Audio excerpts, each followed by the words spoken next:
now we're going to get into the conversations. And our first conversation is around sexual values. And sexual values is simply understanding what sex means to you, because sex means different things to different people. For me, with my identity, what I define as sex as a queer cis woman might be different than how you define it, right? And so we actually have to talk about it. So this is nice and simple. You can go ahead and screen grab this. If you want, I can email it to you. You can just shoot me a message. But we need to reflect upon what sex means to us. How important is sex to us? If I ask you how important is sex in a relationship, is it a 10? Is it a 1? Is it a 5?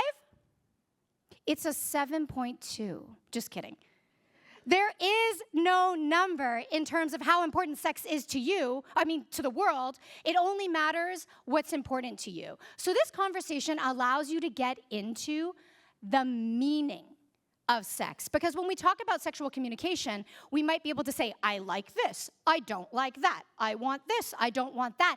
But can we get into our why? Can we get into the emotional, the relational, the physical, the erotic, maybe the spiritual?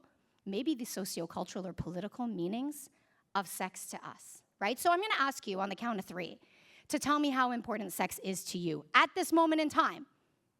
It's going to be different today than in 2 years or 20 years, right? Which is why, as Dr. Jody said, conversations are ongoing, right? It's not a one-time thing that you tell somebody that you see them, that you acknowledge them. It's ongoing. So on a scale of 1 to 10 today, how important is sex to you? I'm going to say 1, 2, 3, and you're going to shout it out. Where are my Americans?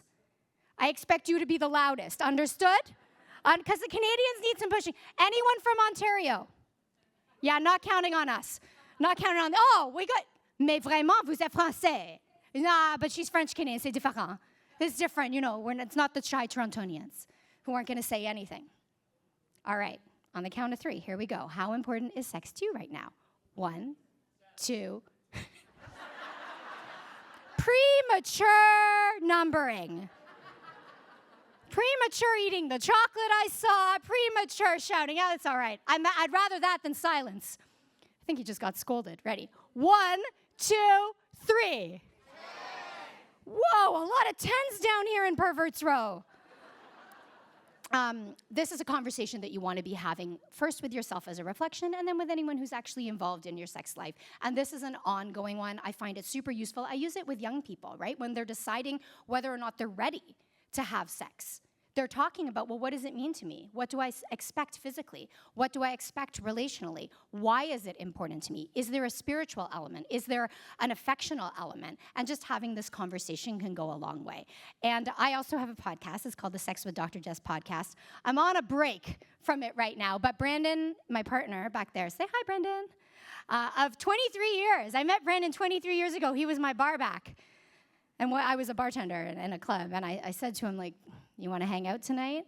And he looked me up and down, and he said, I don't know. So we hung out in his mom's Ford Purple Escort, hung out, as the kids say, moved in together 5 days later, and life is grand. So we did this one on the podcast. We don't prepare for it. We don't edit it. So if you just want to hear a version of it being imperfectly done, if I ever were to listen to it, I'd absolutely delete it. I hate my voice. So sexual values we begin with, and then we move on to the 3 F's of sexual communication. So the 3 F's are feelings, frequency, and fantasy, and the emotional, erotic connection to me is the most important theoretical and practical approach to sex. And that is because every human interaction, from ordering a coffee to a one-night stand to making love with the love of your life under the stars, those are emotional interactions. So when we talk about sex, people will say, I want you to touch me this way, or I want you to slow down, or I like it here or not there. But before we even get to the physical, I want to start with the emotional, and that is your core erotic feeling. Your core erotic feeling is the feeling, the emotion, maybe there's more than one, you're allowed more than one feeling, that gets you ready for the possibility of sex. So in order to possibly have sex, I need to feel what? And everybody's will be different, and it may vary.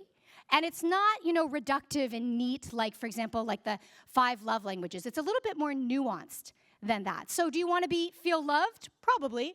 Do you want to feel safe? Probably. Those are universal desires. Do you want to feel respected? Do you want to feel valued? Do you want to feel validated? Sure. But what is the feeling that perhaps is lacking, that is taking away from the possibility of getting in the mood for sex? And most people's core erotic feeling is rooted in safety and validation. A common one that I see with my clients, so I really only work with people who run and own companies. And I work across the world. I move, like next week I'm in Barcelona, I'm in Dubai, and then I'm in Marseille. I move a lot, so I see kind of a cross-cultural perspective. However, I'm seeing also a specific demographic, because they're all running these companies. And for most of them, we hear they want to feel relaxed, right? How many of you want to feel relaxed to have sex? How many of you find that you don't want sex because you're not relaxed? Right. And so if you can figure out, you know what? Part of why I'm not in the mood, or part of the why we're not having sex, part of the reason we're not having sex, or part of the reason I don't initiate is because I'm missing my CEF. I don't have enough core erotic feeling of relaxation in my life. Then I can make the behavioral, the attitudinal, the lifestyle, the practical, the relational changes so that I can invite more relaxation into my life, right? Now, one mistake or one challenge or hiccup I see with clients is once they figure out their core erotic feeling, they say to their partner, hey, Brandon, I need to feel relaxed. Make me relaxed, right? So I go through my day all stressed out. I bring my phone into the bedroom. I don't work out. I maybe drink a little too much, or I don't eat well. And then I get into bed and I'm not relaxed. And I say, well, babe, I need to be relaxed. No, we are mostly responsible for our own feelings. Now, with a caveat, because I believe that everything is community. Right? So when we talk about things like the love languages, when we talk about attachment styles, when we talk about core erotic feelings, we are talking about, dysregulation and co-regulation. I think there's this balance between, yeah, I'm responsible for how I feel, and I have to do something about it. But also, I do believe that all people are responsible for, globally, for one another, right? We want to take some responsibility for taking care of one another. So my clients like numbers. I don't really like giving people hard percentages, but generally I say, okay, if you're in a relationship and your core erotic feeling is I need to feel relaxed in order to possibly have sex, I'm 80 to 90% responsible for that, and then I can ask a partner to step in and be maybe 10 or 20% of that, but I can't put it all on my partner. Similarly, I hear from a lot of the partners of the people I work with, because they attend the sessions as well, that their core erotic feeling is they want to feel sexy, right? Like, I only want sex if I feel sexy. And then they say to my partner, oh, make me feel sexy, right? Now, if I say to Brandon, make me feel sexy, I'm probably just going to get a smack on the butt, right? I maybe come from a culture where somebody makes me feel sexy by saying, look at you, the sun, the moon, the stars, they set on your eyes. Till the day I die, I will never forget every curve on that body. Anyone been to Jamaica? Right? Brandon's not doing that.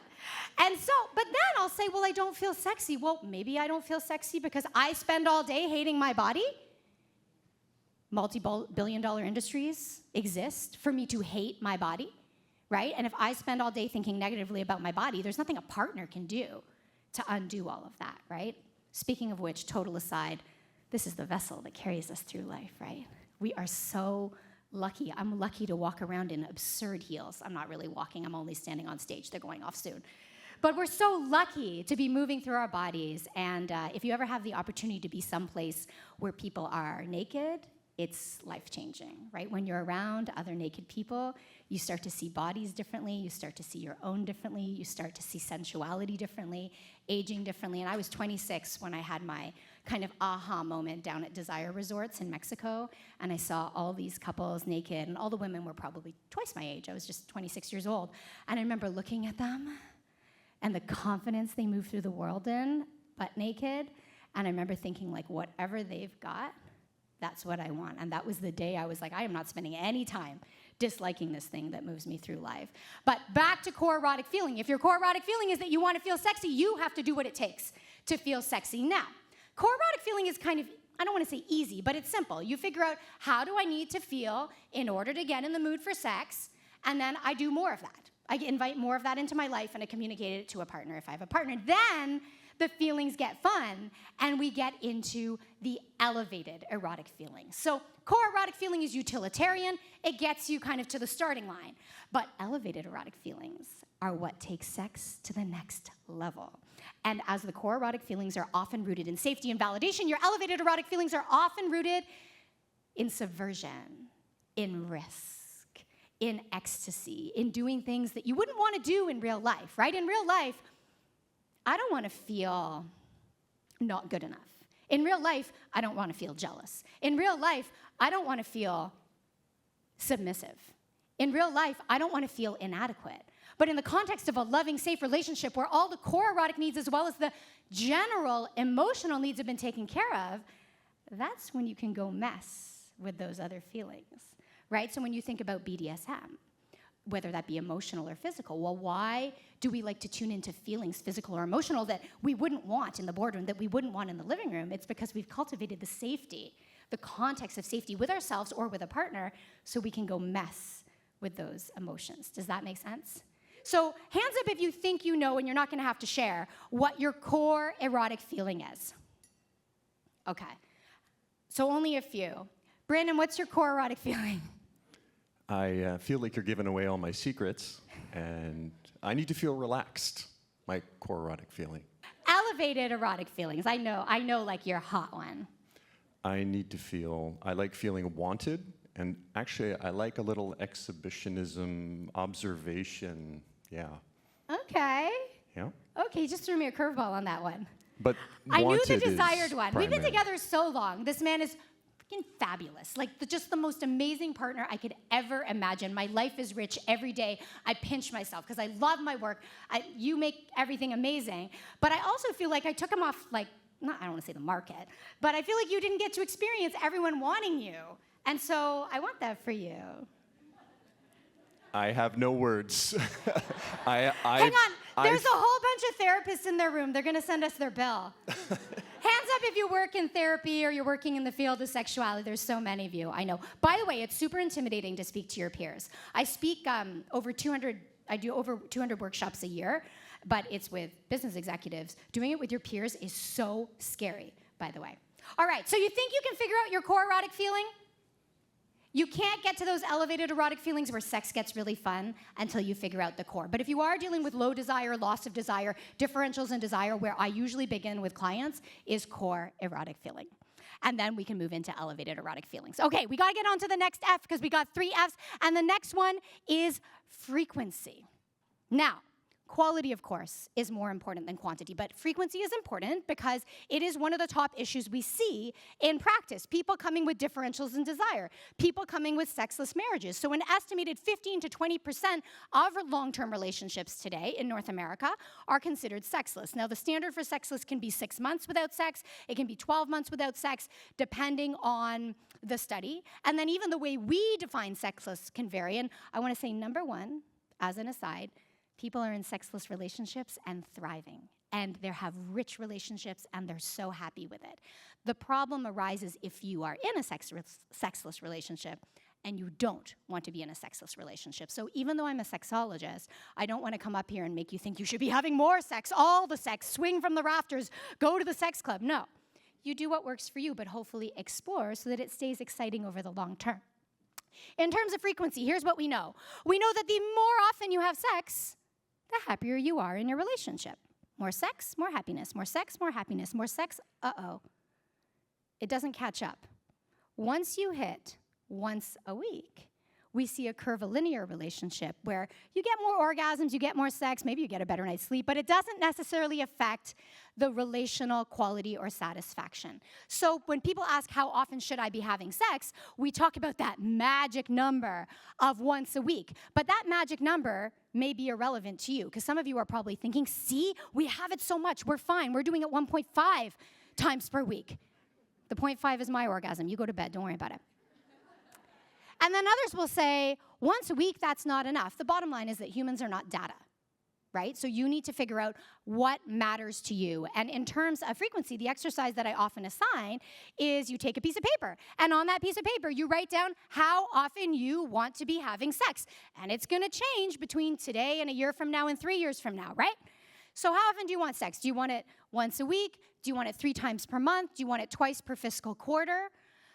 How often do you want to be having it? We draw a line, and then you write down how often you perceive a partner to want it. So do they want it once with every meal? Do they want it, 15 times a week? How often do they want it? Because if you're the lower desire partner, by the way, neither partner is wrong. always in this dynamic, and any sex therapist in this room will tell you that the high desire partner oftentimes will try to pathologize or fix the low desire partner, when in fact human baselines vary. So you can be perfectly healthy and not want sex at all. And you can be perfectly healthy and want sex with every meal, and we need to find that balance. So below your number, you're going to write down what you perceive their number to be, and they do the same, and then you trade papers, and you have a laugh, and you have a conversation. And what I find is probably in 80% of cases that I see, you're closer than you think.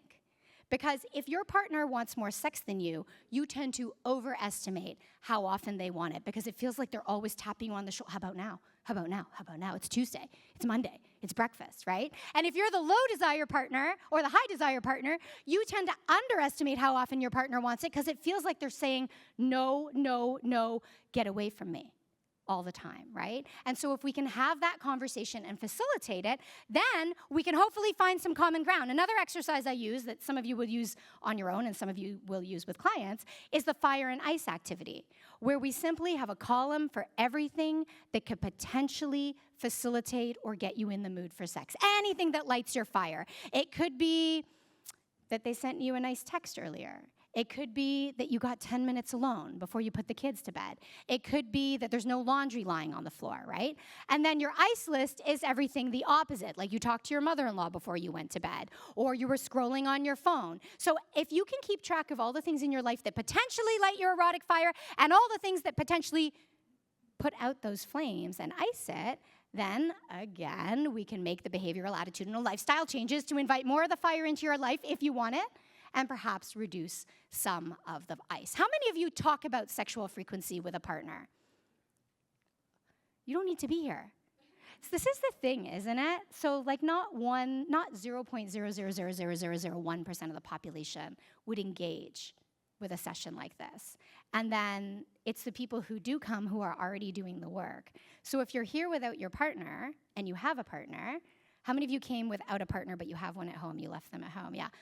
It's hard because now the onus falls on you, unless you're a professional here for professional reasons, to go and kind of get the buy-in from them, right? And I also find that the people who show up to sessions like this, even if you're not a therapist, you're practicing therapeutic modalities. Like a lot of the stuff that you're doing with friends is therapeutic in a way, even if it's not formally therapy, which is great. We're glad you're spreading it to the world, but we want more people engaging in these conversations. One other really important thing with frequency to remember is that the more we have it, oftentimes, the less happy we become with it, which is why there's that curvilinear relationship between sexual frequency and relational satisfaction. So hedonic adaptation means that we tend to rate our pleasure and happiness as lower as the baseline becomes higher because we adapt to it. And I think as humans, we need to pinch ourselves and get out of that. We need to, if we have good lives, we need to stop and appreciate it, whether it be sexually, relationally, or just in general. If you're here, you probably have a pretty good life, right? Who has an amazing life?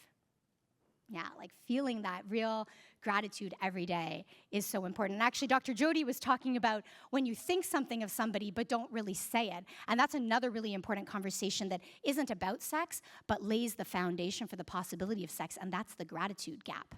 How many of you feel really, really grateful for people in your lives? How many of you really express it effusively? Right, okay. And so we need to work on that a little, right? So it's the difference between feeling grateful and actually expressing gratitude. And we also have a wealth of research and data showing that when we express gratitude, we have better sex lives, more sex, and we're also more likely to be inclined to meet our partner's sexual needs. So it's not thank you for the sex, but it's showing thanks for everything they do to keep your life going. And that brings us to our third F, and that is fantasy, all right? Now, if I ask you your sexual fantasy, if you just turn to your partner and say, what is your ultimate sexual fantasy? Most people can't say, oh, well, Jess, we're in the forest, 38% humidity. 3 men on white horseback, 2 on a brown horseback, 4 women crawling on the ground, one of them's got grapes, wearing nothing but a fig leaf. I'm lying in a bed of feathers and being serviced. Brandon, you got all that? You got that? You wrote that down? So most of us cannot describe our fantasies in great detail, so I like to give people language to discuss their fantasies. I think one of the best ways to talk about your fantasies is to simply turn to pop culture. So as a teacher, I learned, I was teaching a long time ago, but when I was teaching with teens, I realized that whatever media they were consuming, that was the third-party bridge to have meaningful conversations, right? So if we talk about David and Patrick on Schitt's Creek, right? If we talk about Izza and Molly on Insecure, you can learn a lot about how I feel about relationships without making it about me. So it's a highly personal conversation that becomes depersonalized on account of these fictional characters to whom we feel some affinity, some attachment, perhaps some judgment. So it's as simple as you're watching a show and you say, oh, what do you think of that? How do you like how he approached her? What do you think about the way she described that? How do you feel about that scenario? Why am I so attracted to Don Draper when he picks up the phone and says, I want you and nothing else will do? You got that, Brandon? This is my own personal session. Bill me later. Right? So if we can use pop culture as a conversation starter, that's probably my number one tip, especially for folks who are working with clients. And again, for folks who aren't working with clients, I feel like you're kind of your own therapist in a way. Hopefully you still have the support of a therapist. But you can do use a lot of these kind of therapeutic or clinical interventions on your own. You don't always need us sitting there telling you how it's done. In fact, I think I mostly get in the way. Look at that Dubai couple. I just need to wait 3 more weeks, right? And we were all good to go.